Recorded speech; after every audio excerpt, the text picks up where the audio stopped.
നമുക്ക് information security അടുത്ത പ്രധാന ടോപ്പിക്കായ സിമെട്രിക് സൈഫേഴ്സിലേക്ക് കടക്കാം. യൂണിറ്റ് 3-ൽ ഇതിനെക്കുറിച്ച് വളരെ വ്യക്തമായി പറയുന്നുണ്ട്. Unit 3 symmetric സൈഫേഴ്സ്. ക്രിപ്റ്റോഗ്രഫി എന്നത് വിവരങ്ങളെ സുരക്ഷിതമായി കൈമാറാൻ ഉപയോഗിക്കുന്ന ഒരു വിദ്യയാണ്. നമ്മൾ നേരത്തെ പഠിച്ച കോൺഫിഡൻഷ്യാലിറ്റി, രഹസ്യാത്മകത എന്ന ലക്ഷ്യം കൈവരിക്കാനാണ് പ്രധാനമായും ഇത് ഉപയോഗിക്കുന്നത്. വിവരങ്ങൾ മറ്റാരും വായിക്കാത്ത തരത്തിൽ ഒരു രഹസ്യ കോഡാക്കി മാറ്റുകയാണ് ഇതിലൂടെ ചെയ്യുന്നത്. ക്രിപ്റ്റോഗ്രഫിയിലെ അടിസ്ഥാനപരമായ 5 പദങ്ങൾ ടേംസ് താഴെ പറയുന്നവയാണ്. പ്ലെയിൻ ടെക്സ്റ്റ്, നമ്മൾ അയക്കാൻ ഉദ്ദേശിക്കുന്ന യഥാർത്ഥ സന്ദേശം. The original message or data that is fed in to the algorithm as input. Cipher text, encryption കഴിഞ്ഞ് ലഭിക്കുന്ന രഹസ്യ സന്ദേശം. ഇത് വായിക്കാൻ പ്രയാസമാണ്. The scrambled message produced as output. It is unreadable. Key, സന്ദേശത്തെ പൂട്ടാനും എൻക്രിപ്റ്റ് തുറക്കാനും ഡിക്രിപ്റ്റ് ഉപയോഗിക്കുന്ന രഹസ്യ code. A value used by the algorithm to transform the plain text into ciphertext and vice versa. Encryption, plain textine ciphertext ആക്കി മാറ്റുന്ന രീതി.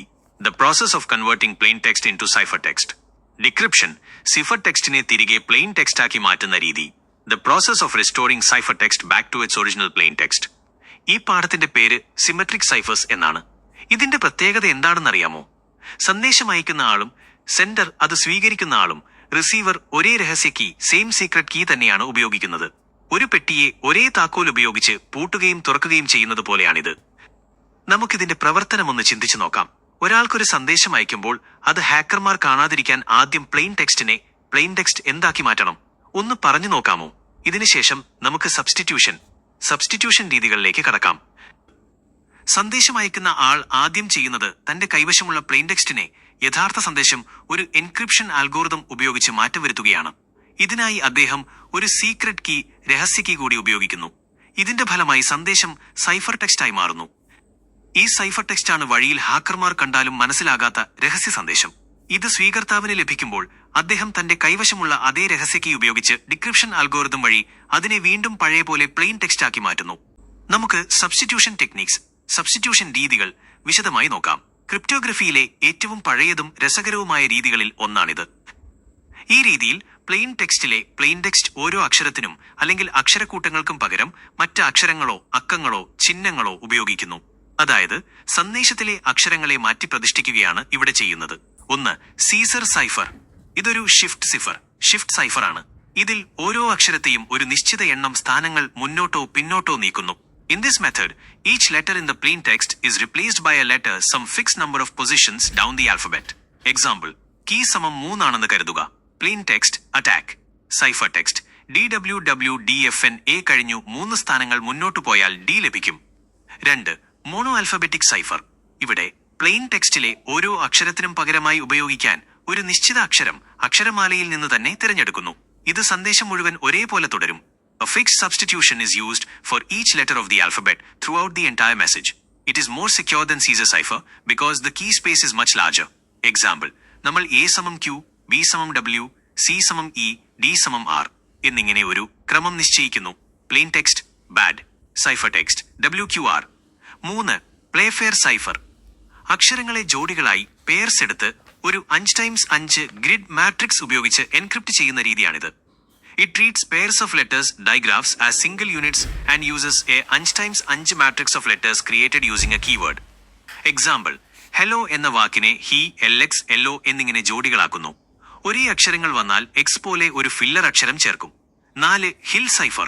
ഗണിതശാസ്ത്രത്തിലെ matrix ഉപയോഗിച്ച് അക്ഷരക്കൂട്ടങ്ങളെ മാറ്റുന്ന രീതിയാണിത്. It is a polygraphic substitution cipher based on linear algebra where blocks of letters are converted into numbers and multiplied by a key matrix. Example, A സമം 0, B സമം 1 എന്നിങ്ങനെ അക്കങ്ങൾ നൽകുന്നു. ഒരു 2x2 അല്ലെങ്കിൽ 3x3 കീ മെട്രിക്സ് ഉപയോഗിച്ച് സന്ദേശത്തെ മാറ്റുന്നു. 5. Poly alphabetic cipher. ഇവിടെ ഒരേ അക്ഷരത്തിന് തന്നെ സന്ദേശത്തിന്റെ പലയിടങ്ങളിൽ പല പകരക്കാർ വരാം. ഇതിന് ഉദാഹരണമാണ് വിജനർ സൈഫർ.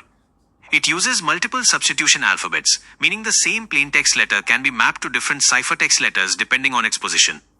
Example, A എന്ന അക്ഷരം സന്ദേശത്തിന്റെ തുടക്കത്തിൽ F ആയും മറ്റൊരു ഭാഗത്ത് K ആയും മാറിയേക്കാം. 6. One time pad. സന്ദേശത്തിന്റെ അത്രയും നീളമുള്ള ഒരിക്കൽ മാത്രം ഉപയോഗിക്കുന്ന ഒരു റാൻഡം കീ ഉപയോഗിക്കുന്ന രീതിയാണിത്. ഇത് തികച്ചും സുരക്ഷിതമാണ്. It uses a random key that is as long as the message itself. Since the key is used only once and is truly random, it is impossible to break.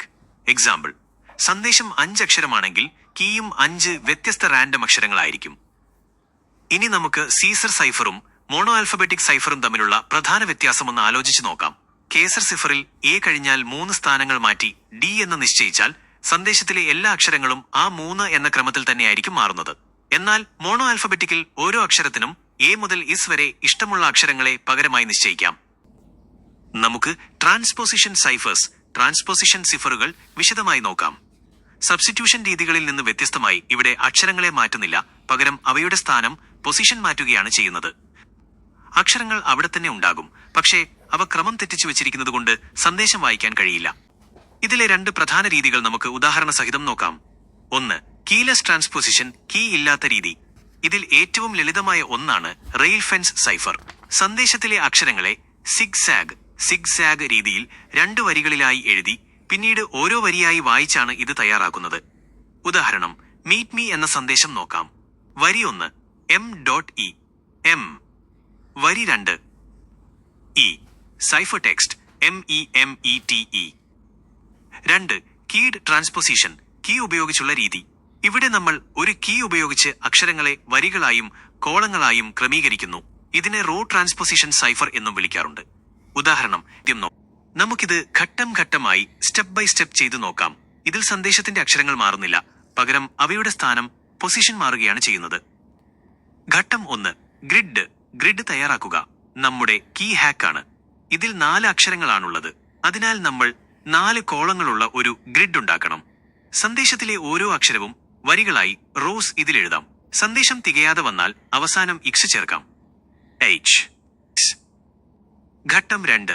അക്ഷരമാല ക്രമത്തിൽ alphabetical order കോളങ്ങൾ നിശ്ചയിക്കുക. ഇതാണ് ഈ സിഫറിലെ ഏറ്റവും പ്രധാനപ്പെട്ട ഭാഗം. കീയിലെ അക്ഷരങ്ങൾ ഇംഗ്ലീഷ് അക്ഷരമാലയിൽ ഏത് ക്രമത്തിലാണ് വരുന്നത് എന്ന് നോക്കണം. HACK എന്നതിൽ ആദ്യം വരുന്നത് A ആണ്, നമ്പർ 1. രണ്ടാമത് വരുന്നത് C ആണ്, നമ്പർ 2. മൂന്നാമത് വരുന്നത് ഇക് ആണ്, നമ്പർ 3. നാലാമത് വരുന്നത് K ആണ്, നമ്പർ 4. അപ്പോൾ നമ്മൾ കോളങ്ങൾ എടുക്കേണ്ട ക്രമം ഇങ്ങനെയാണ്: A കൂടുതൽ C കൂടുതൽ H കൂടുതൽ K. ഘട്ടം 3. സൈഫർ ടെക്സ്റ്റ് കണ്ടെത്തുക. ഇനി ഓരോ കോളത്തിലെയും അക്ഷരങ്ങൾ മേൽപ്പറഞ്ഞ ക്രമത്തിൽ താഴേക്ക് വായിക്കാം. ഇവയെല്ലാം ചേർത്തെഴുതുമ്പോൾ നമുക്ക് രഹസ്യ സന്ദേശം ലഭിക്കും. അപ്പോൾ നമ്മൾ ഇന്ന് ഡിസ്കസ് ചെയ്ത ട്രാൻസ്പോസിഷൻ സൈഫേഴ്സ് എല്ലാവർക്കും വ്യക്തമായി എന്ന് കരുതുന്നു. ആധുനിക ക്രിപ്റ്റോഗ്രഫിയിൽ സബ്സ്റ്റിറ്റ്യൂഷൻ രീതികളെ അപേക്ഷിച്ച് ട്രാൻസ്പോസിഷൻ രീതികൾക്ക് അല്പം പ്രാധാന്യം. ഇമ്പോർട്ടൻസ് കുറവാണെങ്കിലും സുരക്ഷയുടെ അടിസ്ഥാന തത്വങ്ങൾ മനസ്സിലാക്കാൻ ഇത് പഠിക്കേണ്ടത് അത്യാവശ്യമാണ്.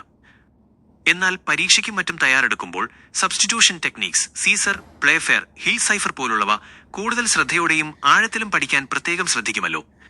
ഈ വീഡിയോ ഉപകാരപ്പെട്ടെങ്കിൽ തീർച്ചയായും ലൈക്ക് ചെയ്യുക.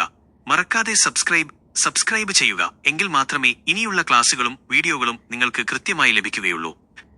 അടുത്തുള്ള വീഡിയോ ഉടൻ തന്നെ ചാനലിൽ വരുന്നതാണ്. എല്ലാവർക്കും നന്ദി.